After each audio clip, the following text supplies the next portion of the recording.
This message is brought to you by Deadpool. Watch this video and try not to think of me while it's on. Seriously. Alright guys, what's going on? Before we get started with the video here today, I just want to give a shout out to Vaptur, who is our channel sponsor. There'll be a link in the description below if you guys would like to check out the app. It is currently only for iOS, and let's get into the video. Wow, chicka wow wow, chicka wow wow. What's up? What's up? We're driving. We're driving to the dentist appointment so I can get these beautiful pearly whites cleaned, because it's time. It's time. And then after that, you know what it's time to do? I think we'll fly the Hubsan Zino, because I know how bad everybody's been wanting me to do this review on a drone worship. What took you so long, drone? I'm just kidding. Like, the majority of you probably don't want me to review this quad.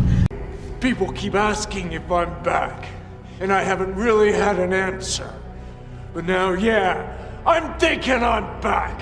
However, with that being said, I'm going to try to avoid this scenario. Yeah, that was a rough one. That was a rough patch for Hubsan, I think. Good bird, lots of firmware problems. I'm probably going to say that's the case this time around with the Zino. Good bird, lots of firmware problems, and that would be on the development side of the team. Alrighty guys, controller in my hand, iPhone 6 Plus, whatever the heck this thing is, I don't even care. We are bound to the quad. By the way, Hubsan, what is the deal with the binding procedure on this? Why can't I just connect through Wi-Fi or hard direct cable? Why does it need to go through the extra binding process? Like, that's just ridiculous, man. Setting this thing up and getting going takes too long. This is kind of silly. So, but it is what it is. Let's kick forward here. I'll start a recording. Recording has been started. Let's do an auto takeoff here and see what happens. Okay, sure. And it's up. It is a little windy. There it goes towards the ground. I'm gonna hold this up. Let's see how it does.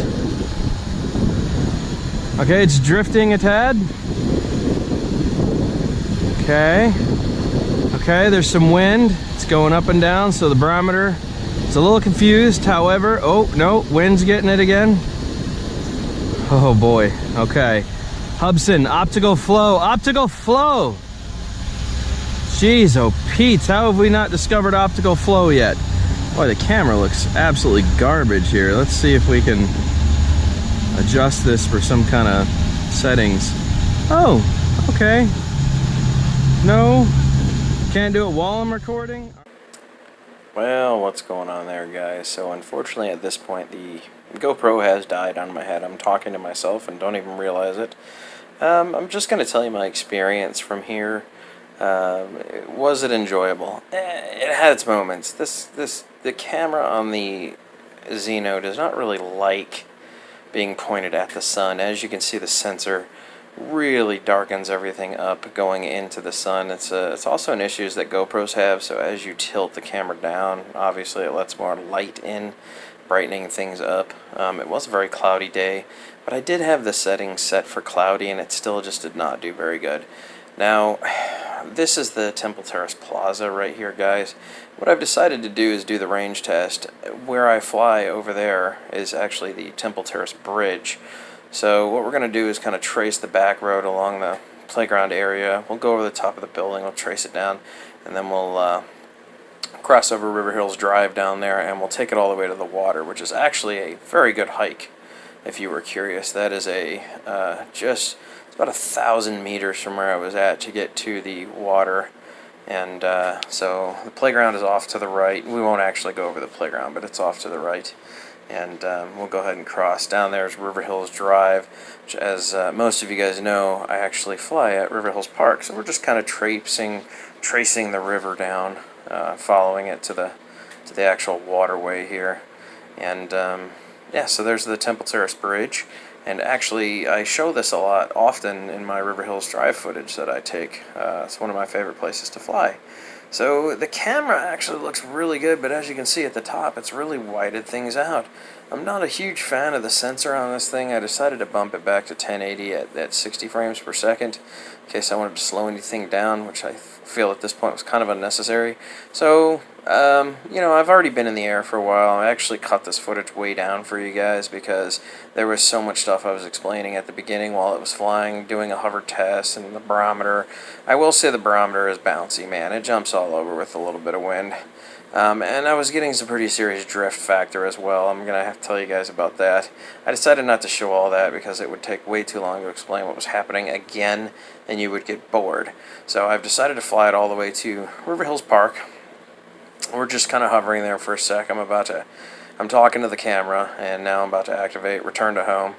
And we have officially reached 55% battery, so I've gone ahead and activated RTH. Now, as you can see, this is a thing with GoPros and apparently the Hubsan products turning away into it now. The light sensor's confused again, and I think that's because I have it set for cloudy and now it's not cloudy. Like the cloud has moved, allowing a ton of sunlight in, and now the camera can't figure out what it wants to do with the sensor, which has confused it once again. So I think next time we fly, we're just going to leave it in auto and see what happens. I may turn the EV up just so we can avoid that. But that was a 1,000-meter run, so there's 1,600 meters in a mile, so this was over a mile flight altogether. We are actually on our way back here, and I've decided once I get to this point that we're going to go ahead and cancel the RTH as we get closer to the parking lot, because I obviously don't want to fly over the top of all those cars, vehicles, people, traffic, all that. So I'm actually manually flying it back now. We're following the water line again. We're going to go behind the building here, and, you know, obviously we're trying to avoid people. That's the big thing here. We're trying to avoid people. So we're just going to kind of traipse through the back of the parking lot here. We'll come back around the back side of the building, and then we'll probably cut over here towards the building and back to the parking lot. Once I get near the field area, I go ahead and activate RTH again because I want to see you know, how accurate it is after a over-mile flight, and it gives us a little better idea as to what's happening. So while we activate RTH, which I think I will do right here, I'll initiate that. There it goes. So it's going into RTH now. I've cleared basically any traffic or people that I wanted to, and at this point we're letting it take over. The camera looks a lot better as it figured out what it needed to do with the sensor. However, I'm sure if I turned around into the sun with cloudy settings still on, it would really screw it up. But, yeah, for the most part, guys, it's a decent flyer. It does need some calibrating, I will tell you that right now. If I push forward on the stick, on the right stick, it will go forward. But, unfortunately, it just doesn't go forward very well. It goes forward all right, but it always constantly wants to go left or right, depending on which way it's being blown. And that's a weird thing to happen. So, I don't know, guys. This is first impressions here. It functioned well. I did have exceptional range. I made it all the way to the water with no problem, so we know it'll easily go 1,000 meters with no range issues. And I had full control over the bird at all times, which was good, even though I had to constantly be adding roll factor while moving forward on a very non-windy day. Everything still seemed to do okay. So we'll go ahead and wrap this video up here. I'm about to land. As you can see, it's not quite on power. It's about 4.5, 5 feet off, which is very acceptable for GPS drones. And I will see you guys in a second here. Wow. All right, so that's what we're looking at here. From here to there. That's actually quite acceptable. I'm not gonna lie. It's not the best I've seen, but remember, guys, no optical flow, none of that stuff. So gotta give them credit. The GPS was pretty much on power. Guys, I'm doing this as an out-of-box. Like, the idea is to show you what you're purchasing. Most people are not going to want to commit to having to do upgrades and, you know, firmware updates and having to figure out how to make this quad better. You know what I'm saying? The 501S was the same way. But it is what it is. Let's get that camera off the ground there so it's not biting into the gravel. And we'll bring the camera up. There she is. So we know it gets very good range. Very, very good range. I was actually quite impressed by the range. Let me stop this. All right, recording has been stopped. So, guys, impressed. I'm impressed by the range of it because we easily went 1,000 meters inner city, right? I mean, this is town. This is town. And we have a tower right behind us. So, first of all, impressed, okay? I give you that, Hubsan. Impressed. The twitchy stuff is still there that the 501S used to do. Hopefully that will be solved with firmware. I really hope that we can make this GPS a tad bit more accurate for return to home. And I really have to figure out why when I push forward on the sticks it wants to go left, because there's no wind out here causing it to do this. So why is it wanting it? Like, that might be controller calibration. So what I'm gonna do is I'm gonna go home and I'm gonna calibrate everything, okay? Because the last thing I want to do is make another Hitler video, right? I'm just kidding, you guys. I'm kidding. Come on. That was funny. You have to admit that was funny. If Sam, the CEO, is watching this from Textra Brands or Hubsan, come on. You have to admit that was funny. I'm just saying. All right, guys, I'm shutting this down. First look at my Hubsan Zino.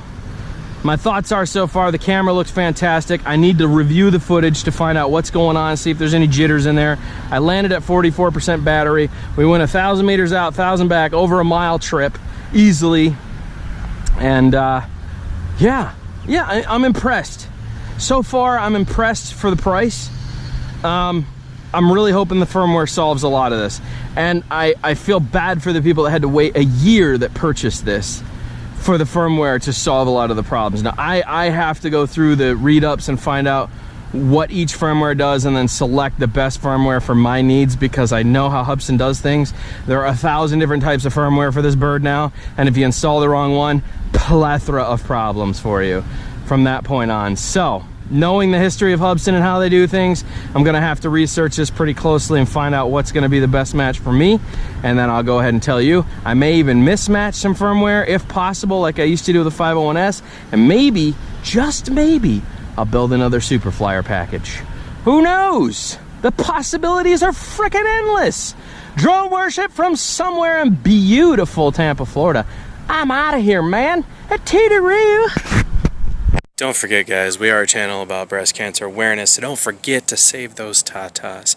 There will be a link in the description so you guys can make a donation if you want to. And I will see you guys on the next video. Toodaloo. There you have it, a film that could save your life with boobs. There's something for everyone. You're welcome, Planet